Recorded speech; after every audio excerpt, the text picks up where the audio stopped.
So, thank you everyone for joining me today. It's absolutely wonderful to be with you all on Wednesday for another Janome HQ Instagram Live. And today we are doing, again, Ask Janome HQ. So, my name is Michael Smith, the National Consumer Education Manager of Janome Canada, and I'm thrilled to be, what time is it in Canada? It is 1:02 p.m. Eastern. That I always go live, or I try to go live right at 1 o'clock or a little bit early Eastern time in Canada. Here we're in Ontario, Canada. And yes, today I'm back from my palatial estate in Collingwood, Ontario. I'm about 2 hours and 15 minutes north of our head office in Oakville, Ontario at the Janome Sewing and Learning Centre. Thursday is where I live, Sydney, Australia. Oh my gosh, thank you. I absolutely love, again, a global following. We were certainly hoping to see a lot of our Janome fans here in Canada, but again, with technology, we can be live all around the world. So I absolutely love it. Thank you so much for joining us today. And Sandra Gilmer's here. Hello. Oh, I hope you're doing good, Sandra. So yes, it is another, there we go. Oh, you know, my stand, again, it's really for my iPad, but I can't get my iPad to work anymore with live. So now it's on the phone. So we are Ask Janome HQ. Oh, and from New Jersey. Lovely. I absolutely love going down to see my Janome America counterparts in New Jersey. So, Ask Janome HQ. What are we going to be talking about today? Well, we've had a number of questions of how do we find out what our machine is, as far as it is a 5mm, a 7mm, or a 9mm, and mainly why. We've gotten a lot of those questions lately. We've had a couple of blog posts on our Janome Life blog about this fabulous, there's 3 new presser feet. 9mm you'll see. So we've recently come out with a couple of blog posts about this bi-level foot for 9mm, which is here, which I'm going to be talking about. And then again, we've also got a brand new beautiful foot there, the narrow piping foot, and again for 9mm machines.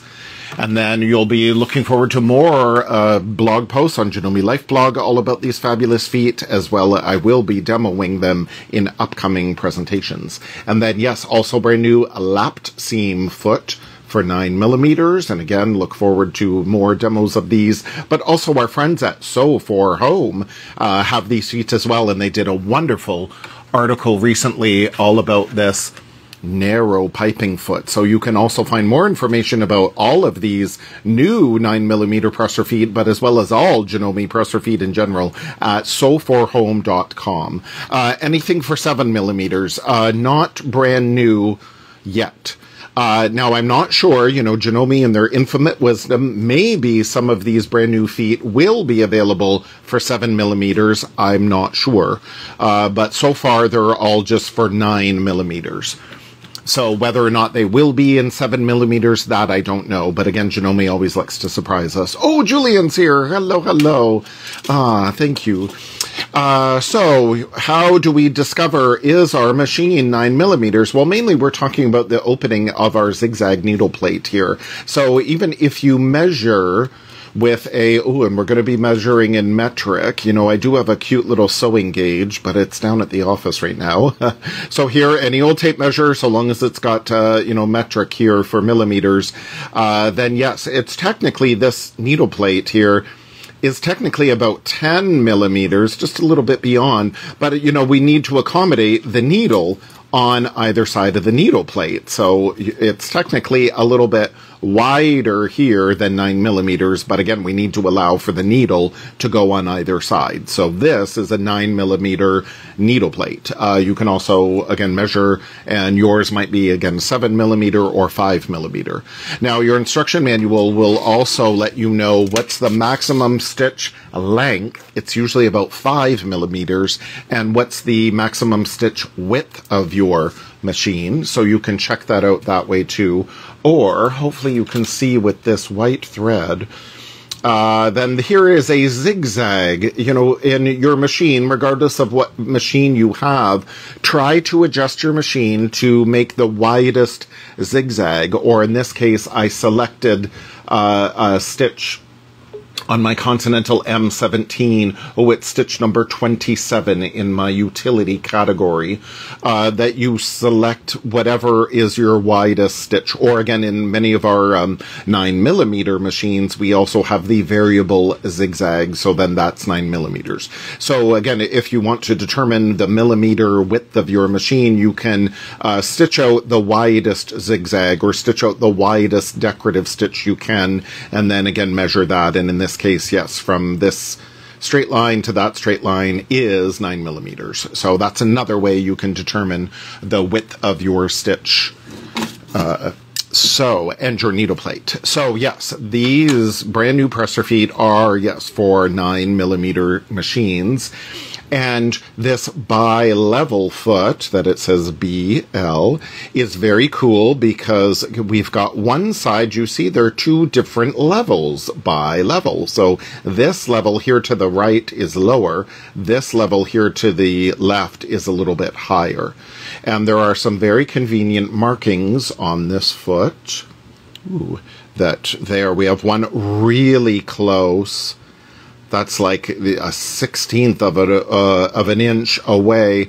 Very small little notch here away from this lower right foot. But then there, about 1/8 of an inch away from that first little mark is another mark, and there's one at the toe here. And then again, about 1/4 of an inch from that first little tick mark is another tick mark here. And then again, there's another tick mark here in the front. So then again, that's about 1/4 of an inch away. So this foot really is developed as especially for garment sewing foot, anytime you want to do some parallel rows of stitching, and specifically garment sewing, if we want to do an edge stitch. You know, we sew our regular seam, and then we've got the little tick mark here that would indicate where we could do like a really tight 1/16th of an inch edge stitch, and then maybe 1/4 of an inch top stitch away, or maybe we can do 1/8 of an inch edge stitch and then another 1/8 of an inch. So you've got lots of flexibility as far as which markings you want to use. But again, ideally, this bi-level foot is for, again, garment sewing, or maybe even some tote bags. Now, our fabulous Janome Canada educator, Amanda, did a post on Janome Life with, created a firestorm, because she even was demonstrating how to use this foot for binding, which we'll get into in just a minute. So multi-purpose foot, really, we're just presenting different ideas. Whether or not you want to embrace the ideas are up to you. But again, we're really trying to give you as much information as possible so you can make the most of all your Janome machines and all your Janome equipment. And again, whether or not you follow our lead, that's up to you, but we just like to do suggestions. So here, for that bi-level foot, again, normally there we've sewn our, in this case, 5/8 inch seam, and we've got two seam allowances there pressed to the left, so the left side is thicker than the right side.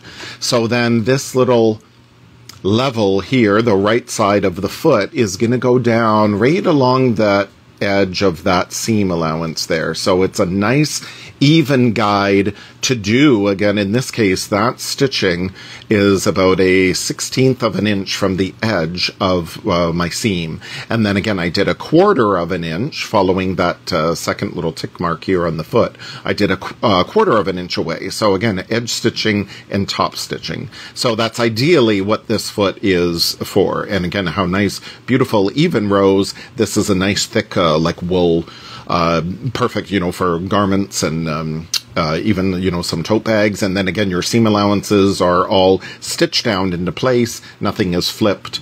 So it works really, really well.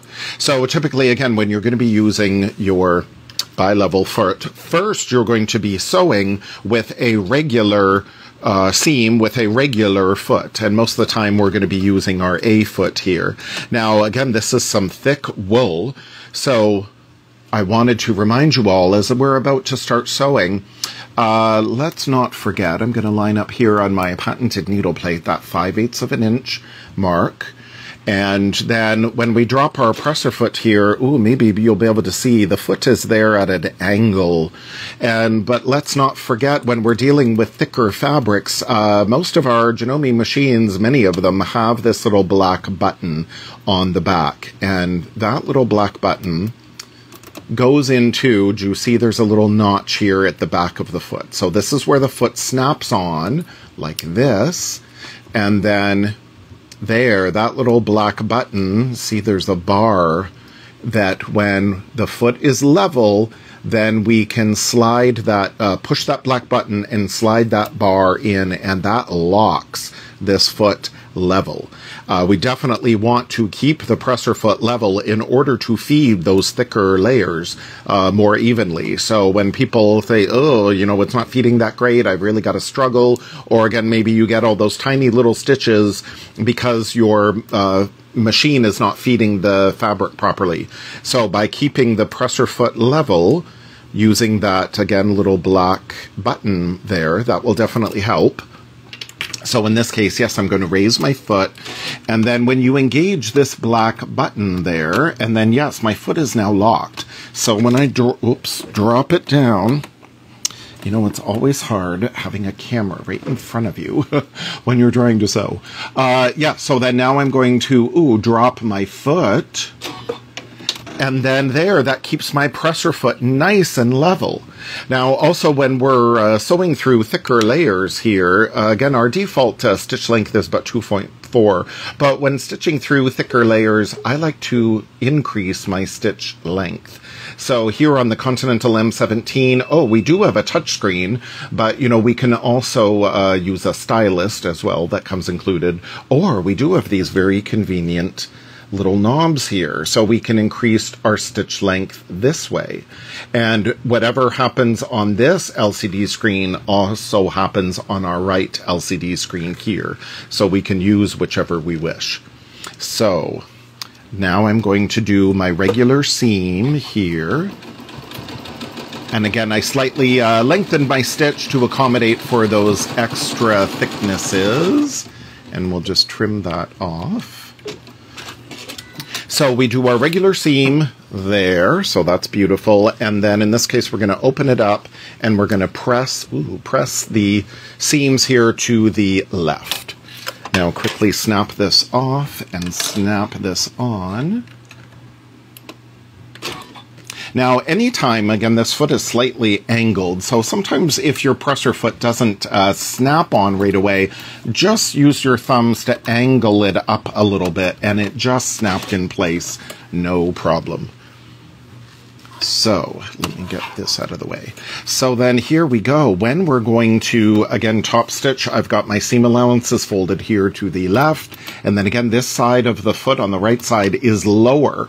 So I'm going to line up this fold of the fabric, the fold of my seam allowance, right where that foot, right where the right side of that foot rides up against that seam, so it's nice and level. In this case, again, I can even lengthen my stitch a little more because now I'm going through 3 layers of this thick wool. Now, in this case, I no longer have a black bar in order to keep my foot level. So what you could do is take a scrap of your same fabric and put that behind your foot to keep it level. We also have the button shank plate that comes included with the machine, and that's very good to keep your presser foot level. So there's many different tips and tricks in order to keep your presser foot level. So when I'm about to do my stitching here, again, we've got little markings on our foot, so we can decide how close do we want that edge stitching. Now this is where, again, on our Continental M17, we can adjust the width, the needle position, again, either using the stylus or using our finger here to move that needle position, or again, we do have these knobs, so we can adjust the needle position over to where our seam is. And again, we've got those little tick marks on the feet. Now, there are instructions, again, included here in your bi-level foot in this little piece of paper. So you definitely want to make sure, and again, as always, instructions on the back of the blister pack. So you definitely want to make sure that you read all the instructions too on how to adjust this foot. So then I'm lined over where I want to, and then away I go. And then again, my seam is right up against where that ridge is created by having that lower foot here, that lower side of the foot on the right. It works out really, really good. So then we just trim that off. Again, beautiful, perfect line of stitching, so even. Trim that off. And then again, oh, now where do we want to? We still line up the foot, line up the fabric in the same position, and now where do we want to move our needle over to the left? How far do we want to move it over?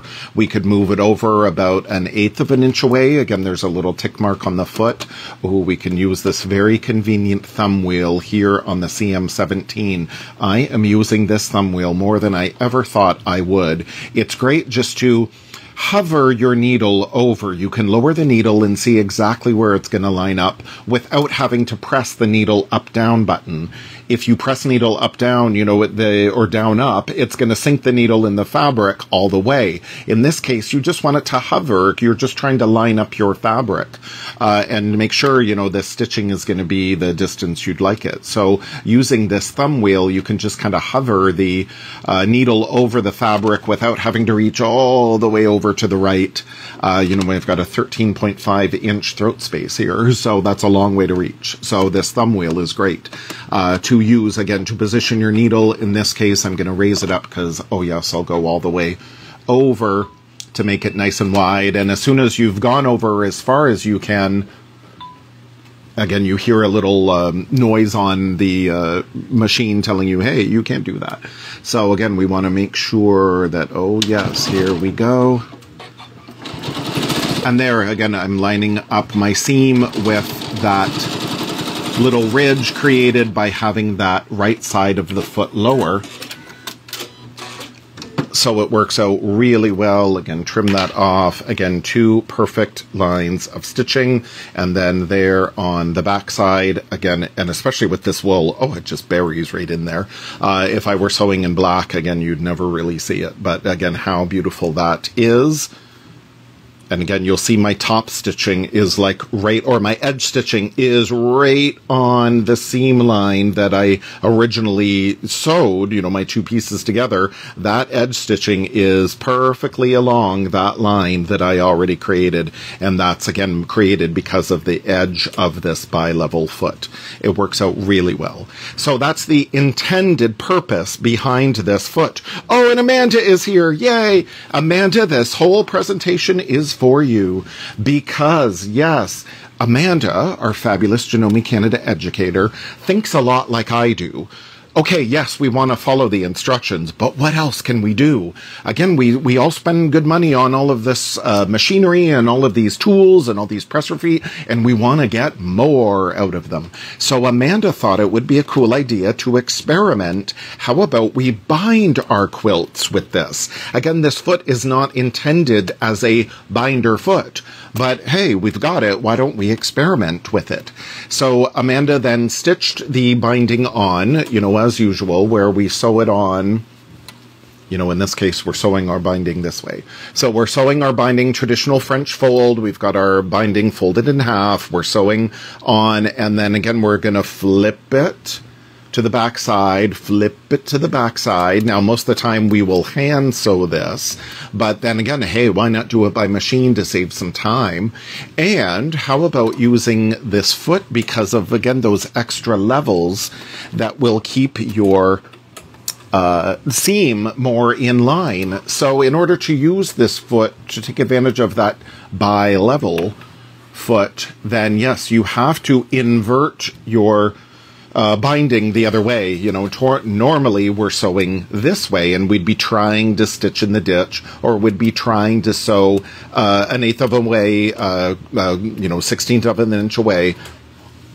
But, ooh, how about we do this? So then the bulk of our seam, again, I've got my seam allowances here to the left. So then this lower foot on the right can run right along this seam. So let's drop our foot. Again, that keeps the foot nice and level. And then you decide where do you want your needle. You could even try to stitch in the ditch this way. So then you would have no visible line of stitching. So let me use that thumb wheel. Can I get, right in that ditch? So you decide where you want to stitch. So Amanda wrote a blog post on Janome Life. You can go back and read that. Again, a number of people wrote in and said, oh, what a cool idea. This is great. Thank you for presenting something new. Some other people wrote in and said, wow, nope, you can't do that. You can't put your quilt to the right side of the needle. It's in the bed of the sewing machine. Well, look, on our 9mm machines, again, remember, this bi-level foot is only for 9mm machines. So on our 9mm machines, we generally have wider throat spaces. 9 inches, 10 inches. The horizon line has 11 inches, or Continental M7 and Continental M17, we have 13.5 inches of throat space. So maneuvering the quilt through the throat space really isn't as much of an issue because we do have more space. Now, again, if this were my placemat, if this were my table runner, oh, no problem at all. So again, we're just presenting some options. Now, this, again, is going beautifully. I'm using my little wonder clips here, as always. So again, this is just going through beautifully. So even with a camera in front of me, I'm actually pretty amazed I'm able to sew in that ditch pretty good. When you do this, you're not going to have a camera in front of you. So there you may see my, again, white line of stitching, but it's pretty even, it's pretty consistent. And then, ooh, look at my beautiful results here. So again, not bad. So that's the point of Amanda's blog, was just, hey, maybe we can use our feet in a different way. It's up to you. Maybe, again, this foot was not intended for binding. So we just want to clarify that with those that were saying, oh, this doesn't seem to work the way it should. Ultimately, for binding, we quilters, of course, we'd love to see this bi-level foot the other way, with the higher side on this side and the lower side on this side. And maybe with all this feedback, and we're definitely going to share all the feedback with Janome to say, hey, this foot actually would work well for binding. Again, traditionally the other way. So the higher side would be on the right instead of the lower side being on the right. But again, in this example, again, smaller projects, no problem. It would work beautifully. Now, and even Amanda did a rather large quilt and it worked. A few people were saying it won't work. Well, she proved it will work. It's all on determination, I guess. Because here on my this is my original soon to be 32-year-old Janome machine, and this is how I used to do all my quilting and binding on my machine, just to show that, yes, here I'm dealing with about a 6.5 inch throat by about 5 inches tall, and this is how, whenever I was doing some free motion quilting and I would have the bulk of my quilt in the throat space, I would typically use binder clips, or again, you can also get like big bicycle clips, even is what my heroine Eleanor Burns used to use, bicycle clips, and that you either roll up or you bunch up. In this case, I folded my quilt. There's about 3 big folds that I folded the quilt and then binder clip it so it's a little more manageable. So if in this case I was gonna edge stitch this binding, then I would literally hold my quilt like this, and then it would be going along like that. So is it a little awkward? Sure, but can it be done? Yes. So that's how I would have my quilt, again, just folded and then binder clipped. This quilt's about maybe 4 feet. It's like a lap size, so this is about 4 feet wide. I have seen many free motion quilters. They've got giant king size quilts, and it's very easy to, you can either, again, fold it up, or I've seen many of them, they just push the quilt through. So again, even on my little machine here, ooh, that's where I did the most of my quilting for, the first, 40 quilts that I ever produced. So sure, on a smaller project like this, on your big Continental M7 or Continental M17, no problem. Or again, a bigger quilt like this, again, so long as it's folded up, or again, binder clip to help, it'll go through, no problem. Again, this quilt's about 4 feet wide. So again, we got lots of room here in our 9mm machine. And again, a number of quilters I know, they don't bother with clips and binder clips and all that. They just take their quilt like this and they just, sew it and they just shove it through and they just shove it through. So again, where there's a will, there's a way. So enjoy. The main thing, we got lots of people talking about this fabulous bi-level foot. So you can double check with your Janome dealer. Again, they are in stock in our Janome Canada warehouse. So we've got the bi-level foot and again, the narrow piping foot. And then the bi-level foot, all for or the lapsing foot, all for 9mm machines. So you can check that out with your Janome dealer. And again, go on soforhome.com to find out more information about those feet. And look forward to more Janome Life blogs. There we go. And I know Amanda's going to do as I'm going to do when I'm using my feet. I'm going to be thinking of new ways to use those brusher feet. And again, maybe you'll look at that and go, oh, I never thought to use it that way. I'm going to try it. Or maybe you say, nope, that's not going to work for me. And that's okay too. We're just trying to show a bunch of different ways to how you can share more of the Janome love and make the most out of all of your Janome goodies. So, yes, thank you, everyone, for joining me today, and I will see you all next week for another Janome's Magical Machine Mystery Tour, and what will it be? Oh, I don't know. It's a mystery, so you must tune in. So, thank you, everyone, for joining me today. Have a fabulous afternoon, and I will see you all next week. Bye.